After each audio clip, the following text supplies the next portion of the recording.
What up, guys? Your boy Quake back with a brand new episode of the Diverse Mentality Podcast, number 419. Appreciate you all for the support as always. I hope you guys are doing amazing. I want to touch on a few little quick topics. One, the G-Unit sneakers are out, which is really cool. I tried to get them on the Reebok website. They sold out immediately. At least my size sold out.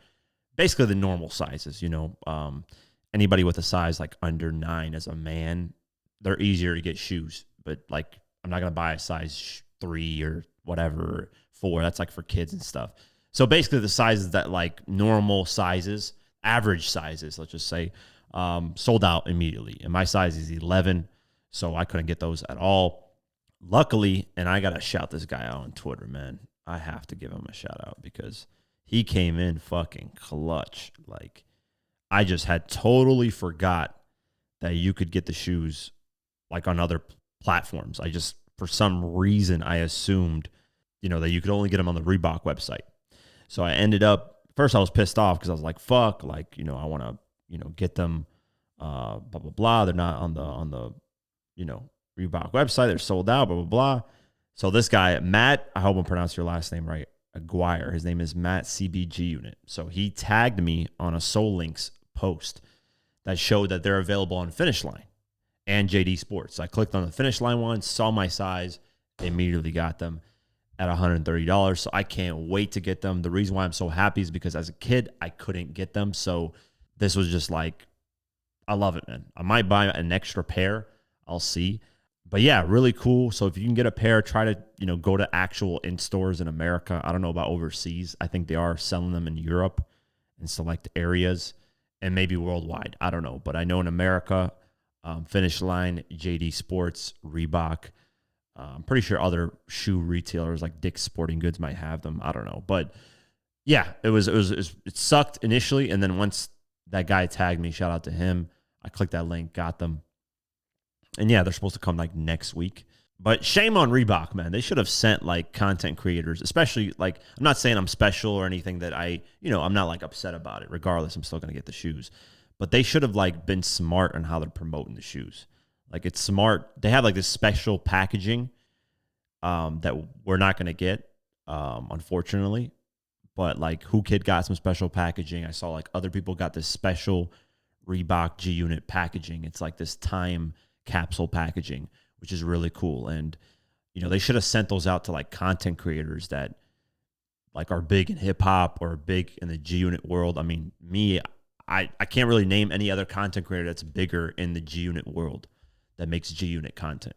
There isn't anybody that I can think of. So they should have just sent like smarter. Like I'm surprised Reebok isn't more in tune with like better marketing and promoting, because I would have recorded a video about it. Obviously, I would have disclosed and said, hey, like they sent it to me, blah, blah, blah. But, just be smart on how you're going to promote stuff, Reebok.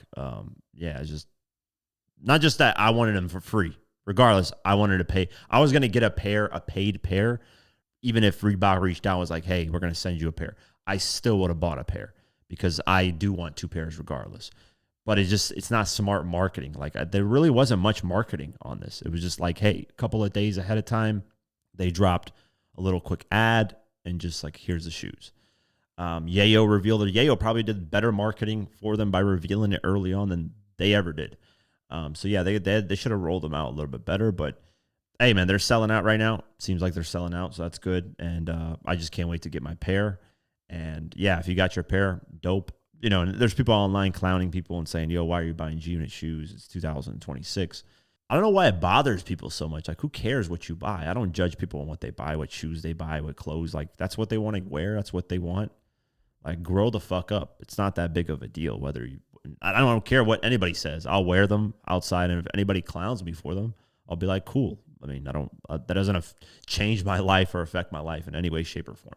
So yeah, there's people online like, oh, who the fuck would wear those? Blah blah blah. They're not like ugly shoes. They're good looking shoes. They're not the best looking shoes ever. I'm not gonna say that.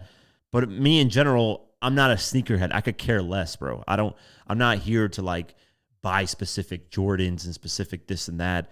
What I like is what I like, and that's it.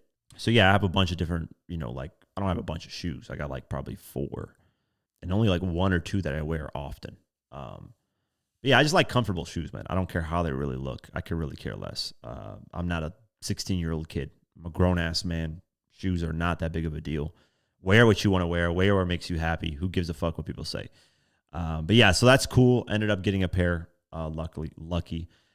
Yeah, so there's a lot of like updates in terms of content on my end. And I know I've been saying this for a minute, but I am going to be releasing a mini Eminem documentary coming up in the next week.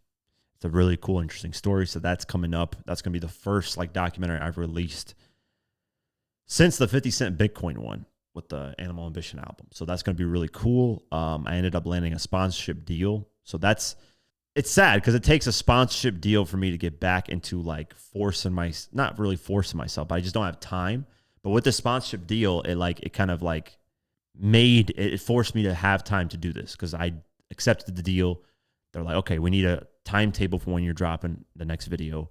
And I was like, all right, let me get back into this. Now I could have just dropped a news video and linked that sponsorship deal to that. But I was like, nah, like let me do a proper, documentary. And this documentary has been in the works, but like I started, I pause it because I'm doing something else. I started, pause it. So for the most part, research-wise, it's done. I just have to record the audio and edit, so that shouldn't take too long. It's not a super long documentary, but it'll be cool. It'll be nice to have like a little mini documentary out there, which is funny because a mini documentary for me is like 20, 30 minutes, but it's still a documentary. That's pretty fucking long. That's pretty decent in length. No Diddy. But yeah, that's coming out. And yeah, just a lot of updates that are, happening when it comes to Lil Durk's trial, Keefe D's trial. And I'm going to be talking about EDP 445, that guy who got caught with a minor. A documentary on him got released, and I want to touch on that. And that's something outside of the hip-hop world. So like I said, I want to touch on topics a little bit outside of the hip-hop world, just stuff that I think is interesting or something that like I just want to talk about. So expect more of that as time goes on. But let's get into the Lil Durk trial and updates on that. There are text messages leaking, I guess, or kind of just being released when it comes to Lil Durk and what his intentions were after King Von's death. So this one is very interesting because this one, Quando Rondo offered a peace treating. He basically said, hey, let's not beef. Let's figure this out. And Lil Durk denied it. So let's go over it. Lil Durk's murder for hire trial is officially set to begin on August 20th as a jury selection will begin. Durk is facing life in prison as he stands accused of orchestrating the murder of Quando Rondo's cousin, Lil Pab. It has been alleged that Quando Rondo was the target of the Los Angeles gas station ambush. Furthermore, it was alleged that this was all retaliation for the murder of King Von, which took place back in November 2020. Now, legal documents are coming to light suggesting that Durk was given a peace offering by one of Quando Rondo's affiliates. Sorry, I thought it was Quando Rondo. However, Durk has had very little interest in peace, saying, I'm not hopping on the phone to squash shit. This for Thang and Von. D-Thang is his brother who died. Later in the filing, Lil Durk continues his alleged threats against Quando Rondo and his crew. Call me about peace. Take the piece of the switch, which is the gun, Moreover, it was stated that the switch is being referred to a machine gun similar to the one used to kill Lil Pab. Recently, Lil Durk has been facing some difficult losses as it pertains to the upcoming trial. While he scored a win as far as getting some of the allegations removed, Durk has been unable to keep certain pieces of evidence out of trial. Continuing on, weeks after King Von's death, Lil Durk found the location of Quando Rondo and basically texted saying, like, what are you guys doing? I can't celebrate New Year's. I can't do anything until you guys get this guy, essentially. There was an alleged message that Lil Durk sent in a text chain where he seemingly acknowledges where Quando Rondo might be. I'm not celebrating New Year's because my dog is dead and nobody is doing anything. Rondo out there acting like they don't have nothing to worry about even though we got the location, the message reads. Durk is charged with allegedly orchestrating and funding a retaliatory assassination that killed Quando Rondo's cousin Lil Pab in Los Angeles. And then he texted a friend, this is a while ago, don't book no flights under no names involved with me, which clearly they didn't do. You can't, like, if you're going to hire any type of people to murder for anybody, like, you need to be so far away from those people in terms of any connections that it would be theoretically impossible for them to tie you into it, but, doing people, like, having ties to people that, even if they weren't, like, working with you, having ties with them in any way, like them being from O Block, would be stupid. Like, if you want somebody murdered, like, why not? You're a multimillionaire with vast connections. I'm sure you could find a way to hire somebody who has no ties to you. Like somebody in Los Angeles, right? You orchestrate, you get somebody in Los Angeles that has no ties to you, that they can't like correlate the two. And you get a friend of yours or somebody that is cool with you, but not really that cool with you, not seen with you in photos, isn't really just around like that. But he is well aware of you to orchestrate it, and you meet in person with these things. You don't bring cell phones. You don't, where they can track, like this. It's hard, obviously, to get caught. I mean, it's easy to get caught in today's time. So it's hard to hide evidence because of phones, cameras everywhere. But there are still ways to go about this to where the trail is very limited, where it's hard to prove it. I don't know why I'm mentioning all this stuff because I'm not looking to kill anybody, but I'm just saying it surprises me at the level of like, these guys are multimillionaires. If you're going to do this, do it the proper way. You have the money, you have the resources. I understand regular people getting caught because, they're broke and they don't really have the resources and they just go with what they think. But this surprises me when you get like people that, how is like your right-hand guy involved in this? Because obviously he's close to you. It makes no sense. But yeah, so that text message was crazy. And, him rejecting a peace offering is crazy as well. Those texts like show that, hey, this guy didn't want to have any type of peace. He just wanted to cause problems. So we'll see what happens, man. The trial started. Oh, it hasn't officially started, but the jury selection started, I think, today or tomorrow or Monday. It does start, and then we'll see what happens, man. Keefe D's has already started, so that's going to play out in its own way. But, yeah, those are the updates so far. Updates on Eminem's ex-wife, Kim Mathers, and it's not good. Kim Mathers had a very rough year as she was reportedly hospitalized after attempting to take her own life earlier this summer. This followed 2 drunk driving incidents earlier this year that got the ex-wife of Eminem in legal trouble after another pending DUI case. It's part of a reportedly wider issue. According to the Click on Detroit report, a Michigan court ordered Mathers to stay in Macomb County Jail for various bond violations. Judge William H. Hackett-Ill reportedly revoked her $5,000 bond from June, but said she can leave prison if she finds inpatient treatment for her alcohol use. Prosecutors reportedly claimed Kim Mathers has repeatedly tethered violations. She turned herself into district court in June after missing 3 hearings over the 2 drunk driving incidents. In addition, Mathers reportedly faces OWI charge in Chesterfield Township. Her attorney reportedly argued she's made plans to receive treatment, but the judge and prosecutors did not see such compliance and disallowed her from turning herself into involuntary for treatment. Click on the Detroit report included the tethered company's indications about bond violations. Prosecutors argued against the defense's claims on seeking treatment by claiming she hadn't sought treatment in 2 months. Yeah. So who knows? We'll see how long she'll be staying. I don't know if it's said on here. I might have read all over it and I just don't even remember what I wrote. Sad news, because I think Eminem's daughter, Haley, even spoke on it, that she wishes that she had a better relationship with her mom. That's really the person that's suffering the most from it, because she has her own kid, so she would love her kid to know the grandparents, which is Eminem and his mother. But, it's an unfortunate situation. But hopefully she gets this time in prison, maybe fixes a little bit of what she's going through. And, maybe Eminem gets involved and helps, or something. I don't know what Eminem can do at this point, but, because Eminem dealt with his own addiction problem. So he probably knows very well what she's going through. So we'll see what happens moving forward, but prayers out to her. The Keefe D trial has officially started. And to be honest with you guys, there's not a lot of new information. A lot of this stuff has already been explored. I mean, Vlad has interviewed the guy, the ambulance guy that had held Pac's body, or at least Pac when he was still alive, not his body, but when Pac was still alive, barely breathing, he was holding, he interviewed that guy that was holding him the moment that he took his last breaths. So, a lot of this information past 30 years is really nothing new. It's making headlines because now it's in court, so people are kind of like, oh, shit, like this and that. And some people just don't genuinely know. But I made my Diddy $1 million hit documentary, and I touched on some of these subjects and topics, and I've already looked into all this stuff, and this is nothing new to me, but I'm going to go over some of this stuff. Some of the stuff is new in terms of it being in court, but other than that, 70% of this trial will be information that's already out there that people already know about. Probably 80%, to be honest with you. But one thing that's new was Keefe D called a witness a fucking rat, which is insane, under his breath in court. So he basically whispered it. So let's play this clip. We're back here at 340. Please rise for the jury.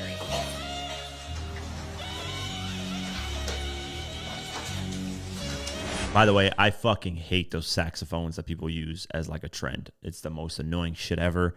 I hate you if you use them. Just know that. But yeah, in the clip, it's clear he's saying you're a fucking rat. I don't know who he's talking to. Let's see. Interesting enough, Keefe D wasn't sure what McDonald, so he's talking to McDonald, was going to do on the stand, so much so that it appears that he called the man a fucking rat under his breath as he entered the courtroom. So this was like the beginning of the trial that happened. Continuing on, the murder trial opens with the officer recalling the rapper's refusal to identify the shooter. So, of course, he didn't want to snitch, which we already knew. That's the whole reason why this case wasn't ever solved. Suge Knight didn't want to cooperate. Tupac never revealed any information before he died. And just the only people that revealed stuff were the ladies that were outside that saw it happen. That's really about it. I mean, the people around, said, oh, I heard this shit. But like nobody wanted to talk.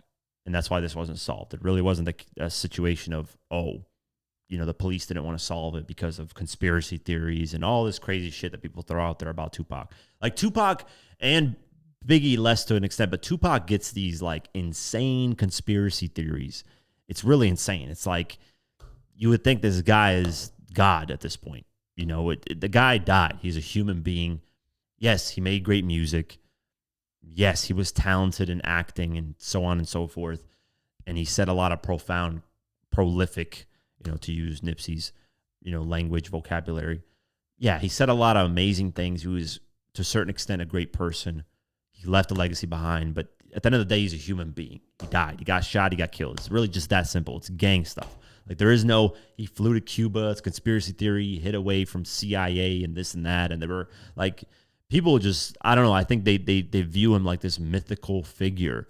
Like when some people die, it's like, it's this mythical figure. And we're seeing it to a certain extent with Nipsey Hussle. It's starting to get there to the point where it's like, it's probably 20 years down the line, it's going to be the same thing, or at least 10 years down the line, because we're about to be 10 years, I think. Yeah, it's 2026. He died in 2019, so 7 years already.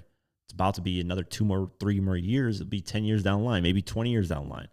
There's going to be people talking about, and they already did it, like I said, the second he died, which I get it, right? Some people didn't know about Nipsey like that. And then when he died, they saw all these clips and all the music and all this stuff and realized this guy was, like a Tupac, talking about very prolific things and spreading messages about being motivated and the marathon and all this, right? But when he was alive, like nobody, like, yeah, people loved his movement, but they didn't support him like they do now. Hell no. I was, like I said, I heard Nipsey Hussle. From what I recall, the first time I ever heard him was on that Chameleon track, When You're On. It said featuring Nipsey Hussle. Or I heard him on the Drake Killer track with Nipsey Hussle. It was one of those two tracks. I can't remember exactly when. But that's when I heard of Nipsey Hussle. That's when I started getting into his music, mixtapes, all that. So I've been a fan for a long time. And I kid you not, this guy wasn't getting the love and praise that he was getting when he was alive. That's just the reality. And I'm a great example with the Young Dolph situation. Yes, I had heard a couple of Dolph's tracks. Yes, I had a couple of Dolph's tracks in my phone. But I never really listened to Young Dolph. I really didn't care too much to listen for him. He just wasn't my cup of tea. Didn't really care. When he died, I was like, let me go into this guy's catalog of music, because I started watching interviews and he's talking about ownership and Paper Route Empire and all this and not accepting deals from labels, blah, blah, blah. And then I check out the music and I start to love the music. But there are a lot of people like that, like me, who after the person dies, they start to look into the person and realize, oh shit, like this guy was actually pretty dope. That's what happens with these figures. Is a lot more people then get involved in it and they start realizing, oh, this guy's actually dope. And the same thing happened with Tupac. But the only people that can speak on this is the people that were alive and in their 15, 20 years old, 25 years old, when Pac was making music and releasing it. And there are a lot of people that said that when Pac was alive, he didn't get this insane praise that people are now looking at him as a mythical figure. when he was alive, like, yeah, he was a dope artist and people were loving the music, and that's about it. Yeah, these things change over time, and there's a bunch of theories and all this. And this is, like I said, when I do, because I'm not going to say if, but when I do the Tupac versus Biggie, who really won documentary, I'm probably not even going to name it who really won because they died. So it's going to be a what really happened. It's going to be very, very long. It's going to take me probably a year to pile everything together because the way I'm going to approach it is going to be something totally different. I'm not going to say how it is, but it's going to be, because there's only, from what I saw, there's only one way to approach it that hasn't been approached yet, from what I've seen. And yeah, like that's the only way, because these stories have been rehashed, re-talked about, new theories, conspiracy theories. There's been so many angles and stuff. Like, hey, this person didn't say this. No, Biggie did not. Who Shot You wasn't about Tupac. No, this is who was at the Quad Studios. And, like everybody has their own angle and theory and blah, blah, blah, blah, blah. So there's only one way to approach it. Or at least there's only one new way to approach it because there's so much stuff out there. So when I do mine, which I know people always ask me, when is this coming out? I want to see eventually I would do it. It's just going to take a lot of my time. And I think I want to get to a point where I have a team of people to where I don't have to just do it all myself. Because every documentary you've seen, besides 3, because I hired a video editor around the time I did the Pop Smoke one, the Juice WRLD one, I think the King Von one. So it was around end of 2020 or 2020 to like the beginning of 2021. I had an editor for the documentaries to edit the documentary, but like research and, a script, all that was me. But then I ended up, it just didn't work out. I think his style just wasn't what I wanted. And yeah, it just didn't work out. So other than those, the Pop Smoke, Juice WRLD, the King Von documentary, everything else is researched by me, scripted by me, edited by me. And that takes a long time. So I know with the Tupac and Biggie, it's going to take an astronomical amount of time because I know the 50 and Ja took me like 6 months, and that had its own shit that I was going through. Because even that, the last time that was made, that I finished it in 2017. We are in 2026. I can add a whole nother part to that whole documentary, which I'm going to explore in the future. I'm going to do like remastered versions, versions with like updated and do the same thing, but re-edit it and make it better editing. Because even back then I didn't have as good editing. I had good editing, but not like now. I can edit better. And maybe I'll have a team where they can edit even better than me because I'm right in the middle. I'm not like bad and I'm not really good. I'm just, I can get the job done basically. But yeah, I say all that to say I'm going to explore the Tupac and Biggie one in the future. And yeah, it's whenever it happens, it happens. I just hope I have a team of people. That's what I want to, have is a team of people that do it. But continuing on, Tupac told the police, "We'll take care of it," after the 1996 shooting, the officer says. So this is something I didn't hear. I did hear that he never, spoke on who shot him, but this is interesting. So a refusal to identify his attackers is now part of evidence jurors are hearing in the murder case tied to Tupac Shakur's death. Retired Las Vegas Metropolitan Officer Gary Dale testified that the wounded rapper was still speaking inside the ambulance after the 1996 shooting and repeatedly resisted his attempts to get a name. According to Dale, Shakur responded with no words to the effect of, "No, we'll take care of it." Dale told the court he was trying to gather information about who opened fire on Shakur and Suge Knight when he pressed the rapper for details. He was still talking. I was trying to convince him to tell me the name of whoever his assailants were. He testified. Dale said Shakur repeated the response a couple of times before the officer realized he was not going to get anything further from him. A transcript of the testimony records Dale saying, "I couldn't get him to talk to me any further than that." The two had crossed paths only minutes earlier under far different circumstances. Dale testified that he and another officer stopped the BMW carrying Shakur and Knight because it lacked a visible license plate. They issued a warning and let the pair continue. Roughly 10 minutes later, Dale responded to the shooting scene and ultimately climbed into the ambulance with Shakur as paramedics rushed him to the University Medical Center. Wow. So imagine if they would have if they would have stopped them from driving that night because of the license. They probably would have saved their lives. That's insane. And I've seen that. I've seen like officers stop. Like there's a crazy video of an officer stopping a young kid that was speeding with a girl in the passenger seat. And he stopped them and was like, "Hey, like don't speed, blah, blah, blah, because it can be dangerous, blah, blah, blah." And he let him go that night. And literally 20 minutes later, they got into an accident where they hit a trailer and the whole roof of the car got cut off and they got decapitated. Their heads were off. Obviously, it was blurred in the video, but the officer explained that they were decapitated, both of them dead on the spot. And I'm pretty sure that officer feels, like, hey, if I would have stopped him that night, not allowed him to drive and gave him a ticket and probably put him to jail for that night, this probably would have never happened. But hey, man, life happens, things happen. You can't, I just say it's God's timing, and it is what it is. Unfortunate, but yeah, this is probably a scenario where that cop, thinks of that. Is like, hey, if I would have given them a ticket or not allowed them to drive anymore because of the violation, maybe they still would have been alive today. That's the brutal part about being an officer that people don't talk about, is decisions that you make that could alter a lot of people's lives. But yeah, so that's interesting. I didn't know he ever said we'll take care of it, but that's something new to me. And I didn't know that they got pulled over like 10 minutes before that. That's something new to me. Now, to other people, it's probably old news. But yeah, that's what I'm saying. With this situation, most of the stuff is already known. Continuing on, then the following day, they brought up the Diddy linkage of potentially, offering $1 million to get Tupac murdered. So let's go over this. Keefe D might be taking a stand trial for his involvement in Tupac Shakur's murder, but the allegations surrounding Diddy aren't fading away yet. According to Radar Online, a wrongful death lawsuit filed by Tupac's brother, Mopim Shakur, allegedly claims that Combs dealt with Davis ahead of the fabled Las Vegas shooting.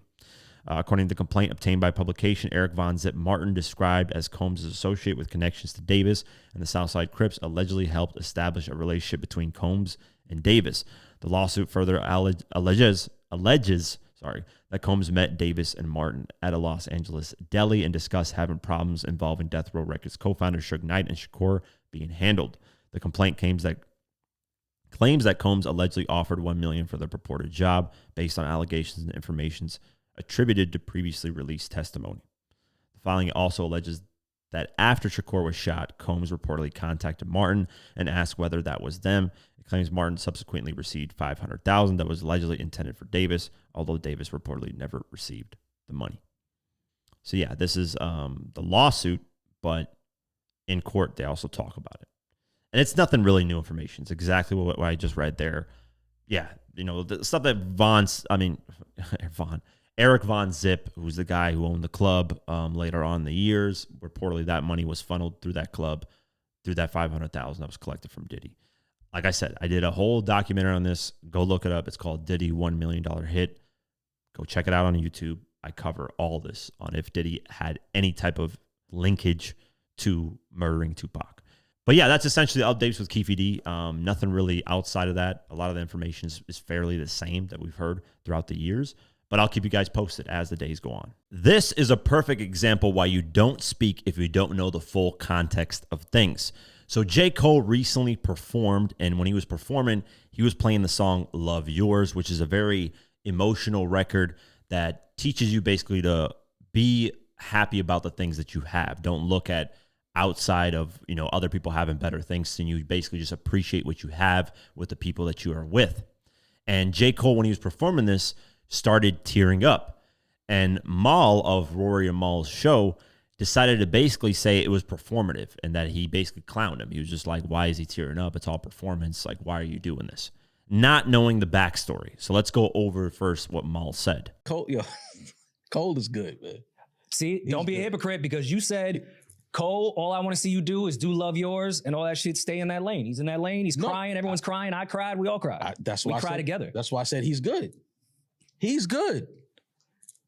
This shit he's doing, this crying shit, this is great. You don't think he? You are so fucking ridiculous. This is great. This is how you pull at the heartstrings right here. This is how you win the people back. You become so relatable. Cole is always, that's been his thing forever, is him being relatable. That's why I said you go all the way. To the point that people have criticized, like, all right, you're too relatable to college students. I shoot people, so I can't relate. Like, yeah, he has a specific core that he's relatable to. And you don't think with the lyrics of that song that he wrote without AI, penned himself, felt every word that he was writing, he wouldn't cry when performing that? Oh my God. You're posing a question. Can I answer you? Oh my God. Can I answer you? Oh my God. Can I answer you? Of course.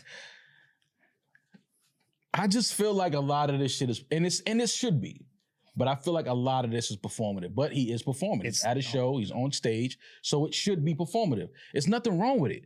I think as Cole fans, y'all just get too like, whenever somebody has something to say about Cole, y'all get too like your panties in a bunches. Just listen to what I'm saying. This motherfucker. It's supposed to be performative. It's supposed to be performative. He's at a show. Now, if he was doing this shit on Bowery crying, just walking down the block while somebody's playing Love Yours, I'd be like, all right, we might need to check on Cole. He might be going through something. But on stage, doing a record crying, it's called performance. It's a performative thing. You're acting like he's one of those people that films themselves crying in their bathroom to get attention. That would be crazy. I'm just saying this. The lyrics to Love Yours are tear-jerking. He lived those. You don't know what is going on in his life at the time, too. That could trigger that backstage with his kids, his wife. You could get on stage, see that, and start crying when you perform those lyrics that you mean so much. He didn't cry. He didn't cry at Dreamfest. That's funny. You said that he looked like he was about to cry. I think we had that on camera. When he was apologizing. When he was apologizing. Yeah. Sincere apology. Not when he was doing Love Yours. This is insane, right? To say this, because when has J. Cole cried when performing Love Yours? There has to be a reason why he started crying. It's not just because, he's being performative and he wanted to cry to get sympathy from people. And no, he did it for a reason. He's performed this song 1,000 times, and there haven't been reports of him crying when performing this song. Clearly, there was a reason, and it has officially been revealed. And it's a very valid reason because it's a sad story. So let's go over why J. Cole got emotional. Shout out to Gotham Hip Hop Joey. He broke this down. And there was some backstory to it, but basically said, today I learned the reason J. Cole got emotional the other night performing Love Yours in the now viral clip was because of a kid named Colin Griffin, who he met in 2017 when Colin was diagnosed with stage 4 cancer.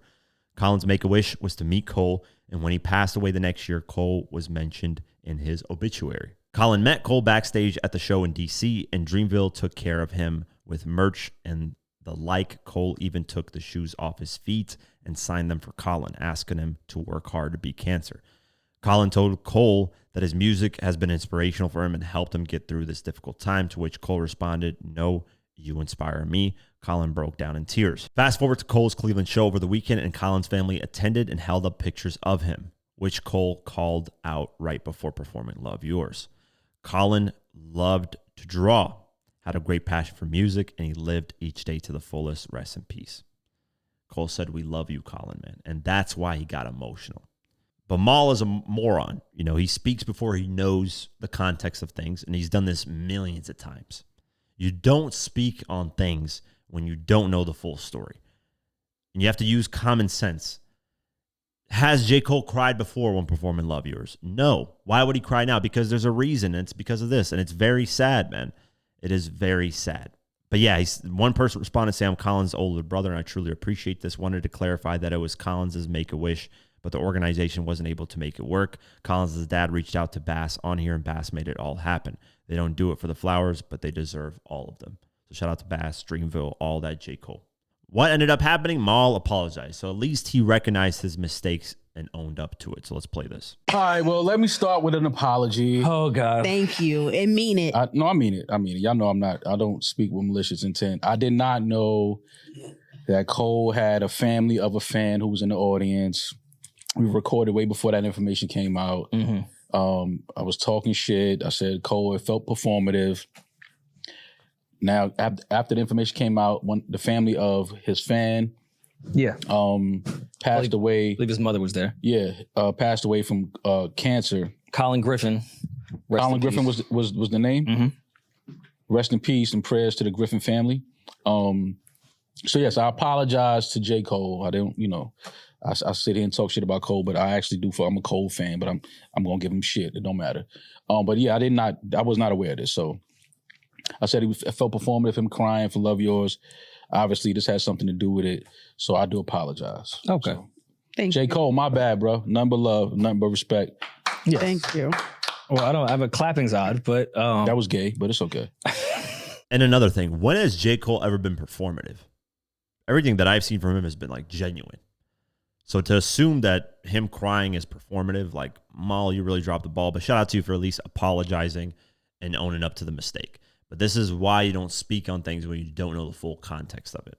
When I saw J. Cole crying, I didn't say, oh, it's performative. I didn't say, like, hey, why is he crying? He's a bitch for crying. No, I don't know what the reason. There's a back. He's probably thinking about something, maybe. I thought, maybe, because sometimes even me, when I listen to certain songs, I'll think about a certain moment. And especially if it's a song like Love Yours, it can get me, emotional because you're thinking, you're living in that moment of maybe when that song came out or when you were listening to it when you were really down. There's a song from DJ Drama a long time ago. It's called Oh My. So first off, this song has nothing emotional in it. It's a club record, blah, blah, blah.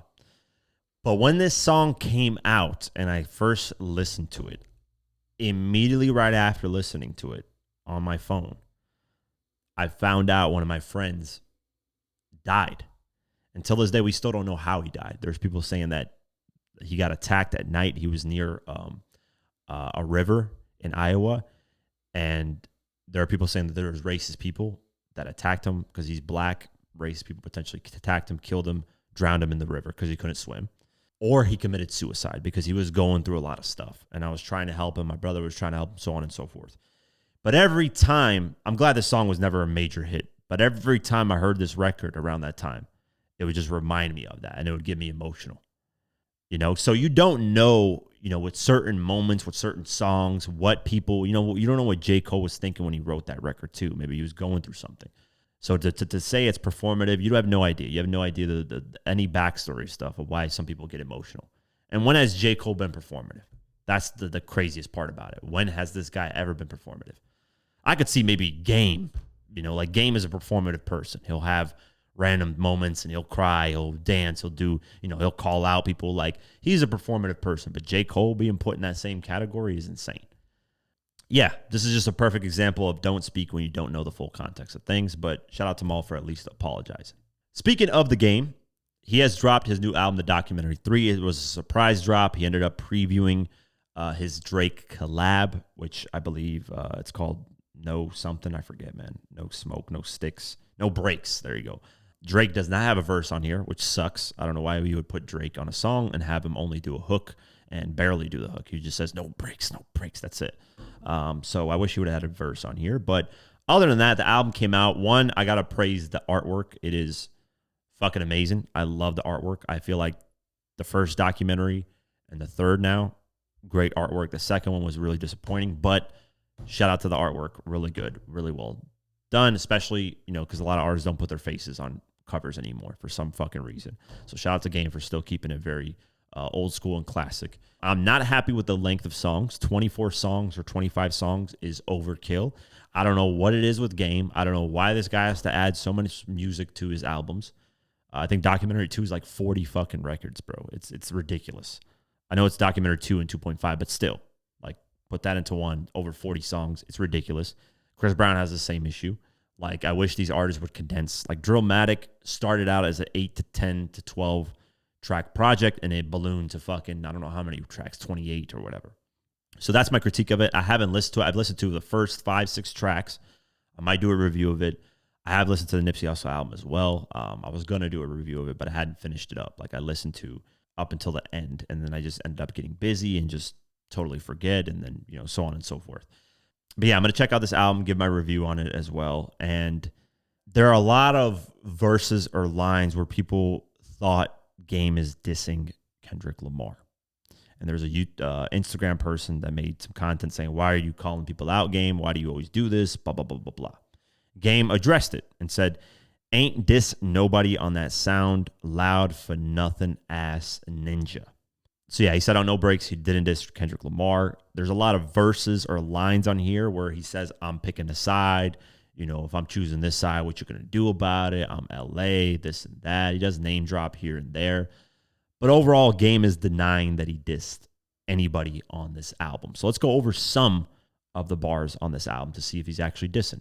On the track LA Monster, he says, I ain't got no problem with the boogeyman, and he ain't got a problem with me because I'm the LA Monster. He says, I might drive the rolls today, the GNX scare the hoes away.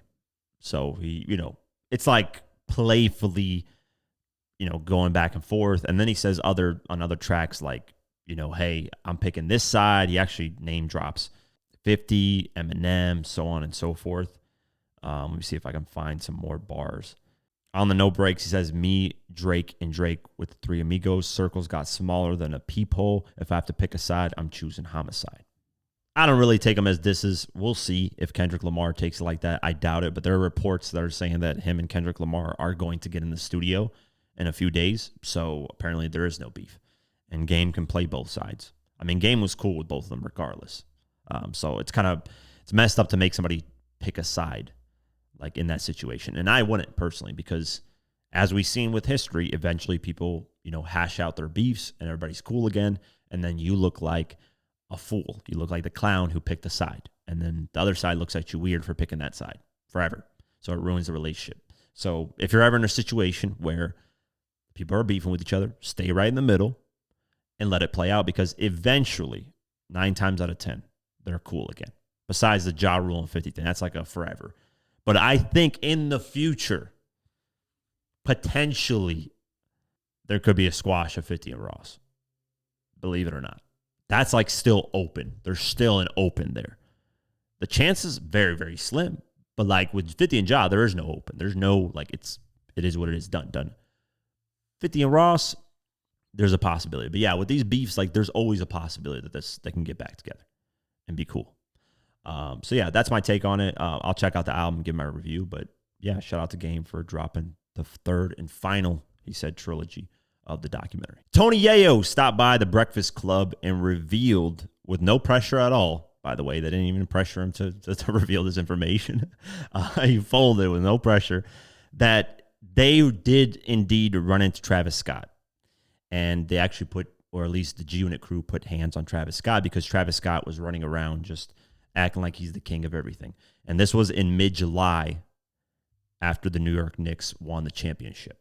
They were having celebrations, so on and so forth, because I actually looked up when this event was happening, because he mentioned Jordan Clarkson and him having an issue with Travis Scott and them getting into it. So he mentioned that moment, so I actually looked that up, and TMZ had reported it around mid-July. So let's play this clip. You like Travis Scott? He all right. All right. That's Why you ask that? I was just wondering. There was a rumor that y'all roughed him up the other night. I don't want to disclose that. Okay. Something did pop off. Roughed who up? Travis Scott at a party in New York.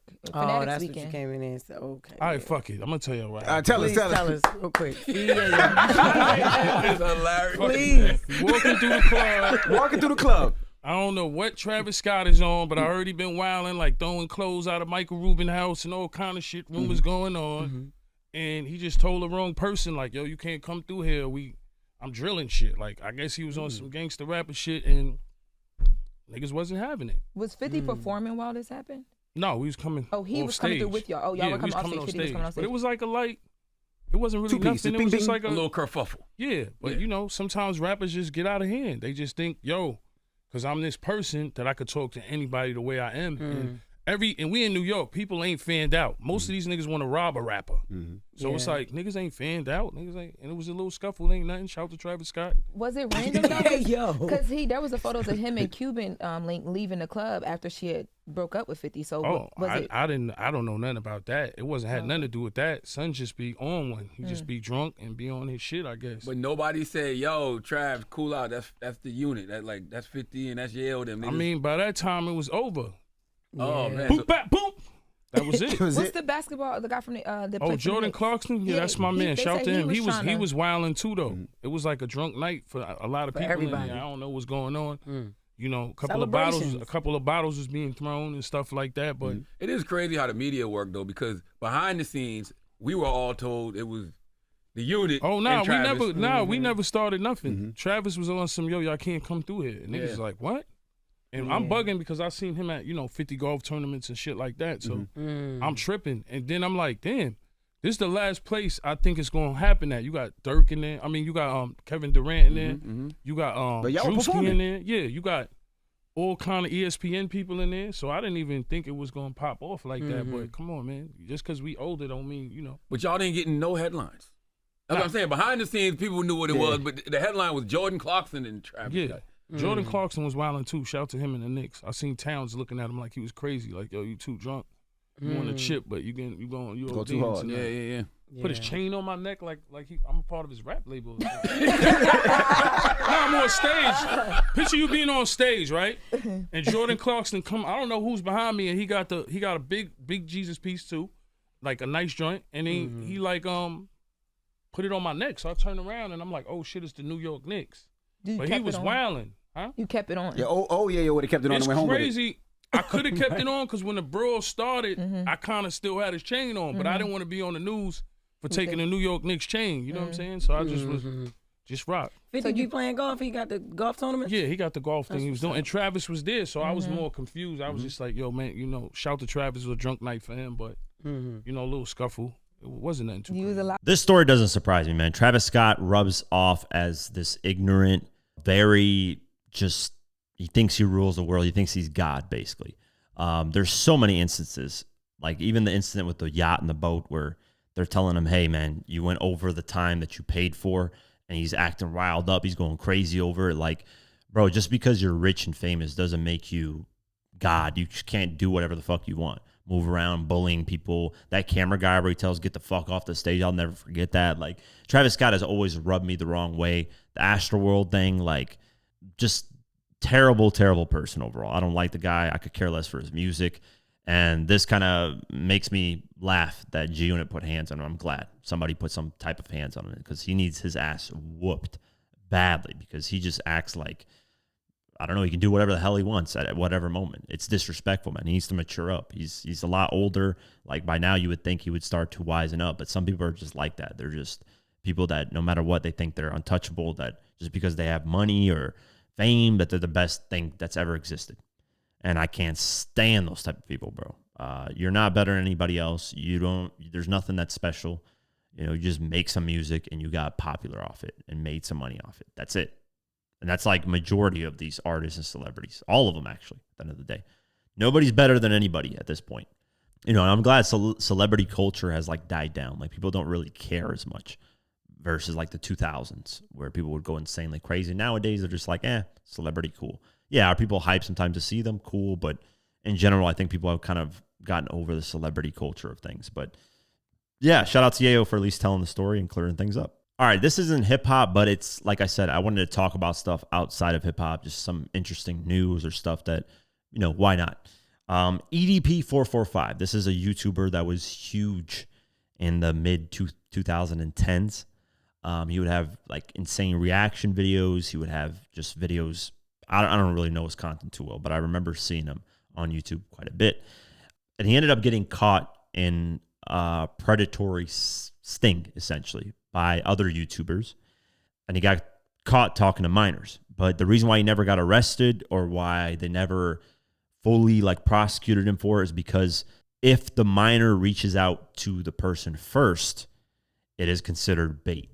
Like, you have to let the predator reach out to the minor first, because that shows intent that, hey, no communication, no attempt of communication was made to this person.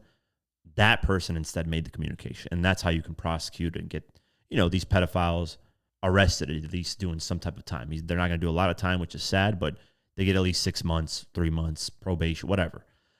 So with EDP, it never happened with him because the YouTubers were amateurs and they reached out to EDP first. And that's where they kind of ruined the situation. But there was a documentary that came out with Chris Hansen in there. And the documentary I actually watched myself. And EDP feels like he did nothing wrong. He was like, what's the difference? Like, he was like, between an 18-year-old and 17-year-old. 17-year-old's illegal, 18-year-old's legal. What's the difference? But that's not what EDP was doing. Like, he's trying to brush off everything.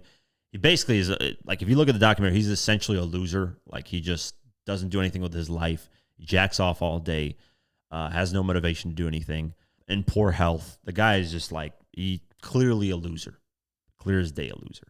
Like, if you want to see somebody that's a loser, like, watch that documentary. I highly encourage you guys. I'm not saying that to disrespect it, but that's what a loser's life is somebody who just doesn't do anything with their life. All they do is jack off, and criticize people and work a shitty job and just hate on people all day and then go after minors.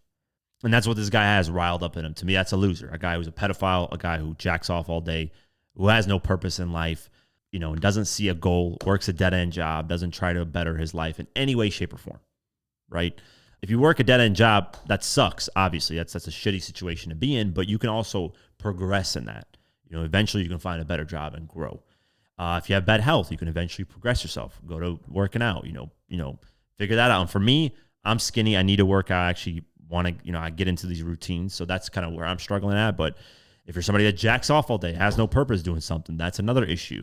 And he falls into all that. Obviously, if you're a pedophile, I think, the worst should happen to you, and he falls into that as well.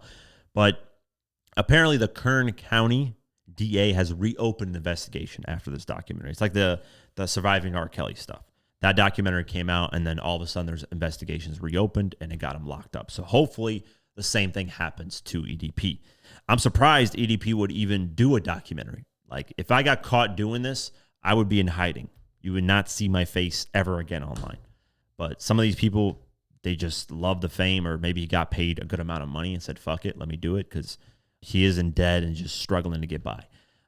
Which is like, dude, this guy at one point was making dumb money off YouTube. He even said it himself. At one point, he had like 80 to 100,000 in his bank account. He had a brand new car, house. Like, he was doing great, but threw that all away because he just wanted to talk to an underage, person. So let's go over the report. The Kern County District Attorney's Office is reopening the 2021 Bakersfield sting involving former internet personality Bryant Moreland, known as online as EDP445, following the release of a new documentary about his pedophile allegations. In April 2021, Moreland was confronted in a YouTube sting after believing he was communicating with a 13-year-old girl. The person was actually a decoy, and Moreland was never charged in connection with the operation. The documentary, The Sick Mind of EDP445, explores Moreland's rise and fall. It features an interview with the To Catch a Predator host, Chris Hansen.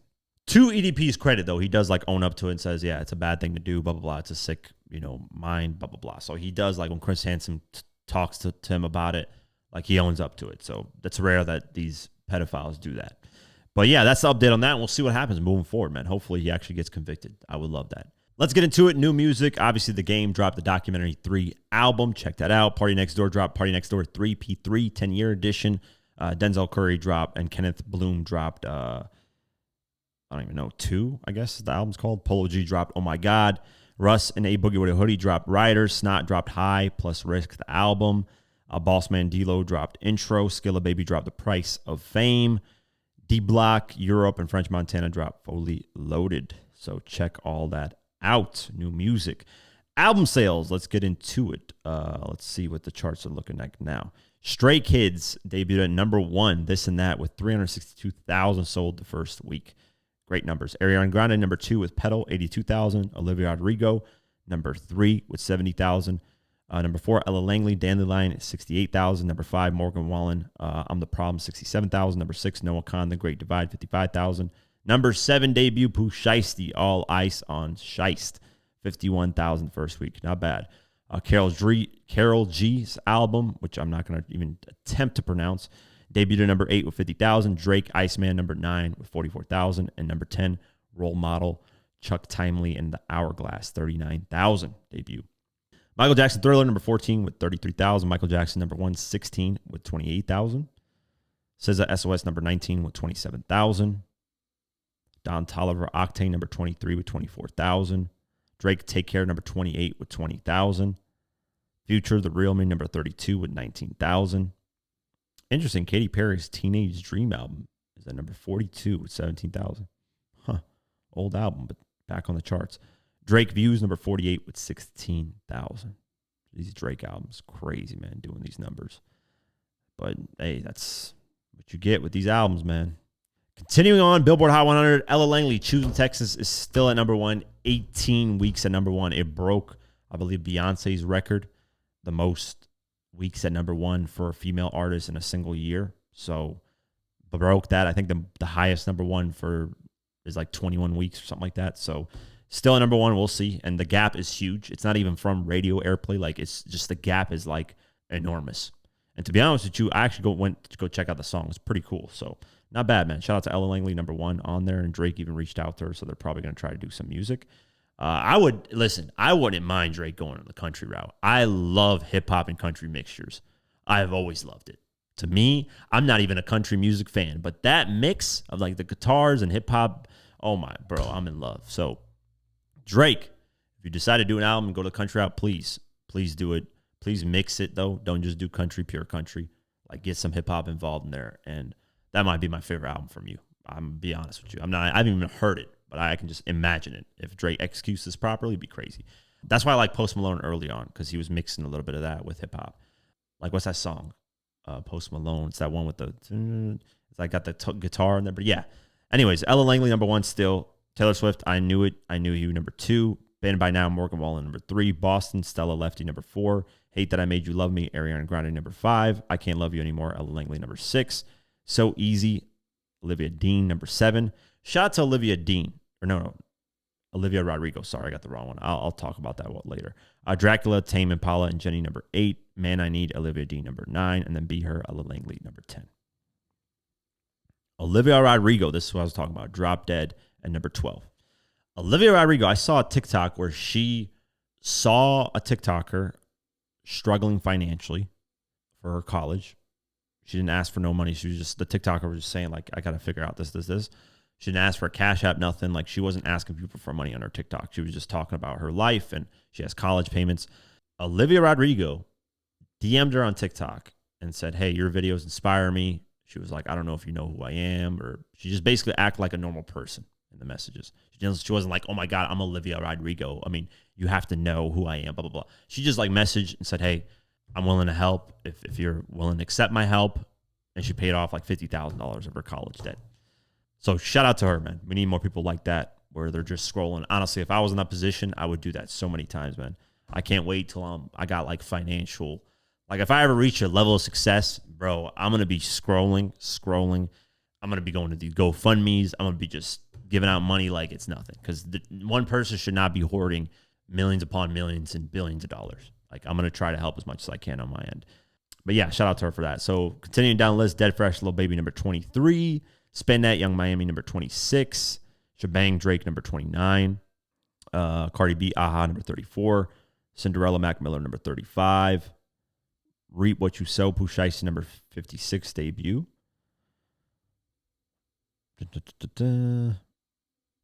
Yeah, that's really about it, man. Doesn't seem like Pooh Shiesty, I'm Back debut number 83. 2R for the Radio, Drake number 86. Federal Reality, Pooh Shiesty number 88 debut.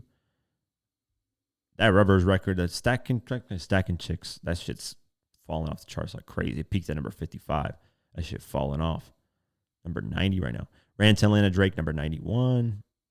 And that's it for the Billboard Hot 100. And that's it for today's episode of the Diverse Mentality Podcast. As always, appreciate you guys for supporting Spotify, Deezer, Podcast, YouTube, all that. Have an amazing night, day, whenever you listen to this, and peace.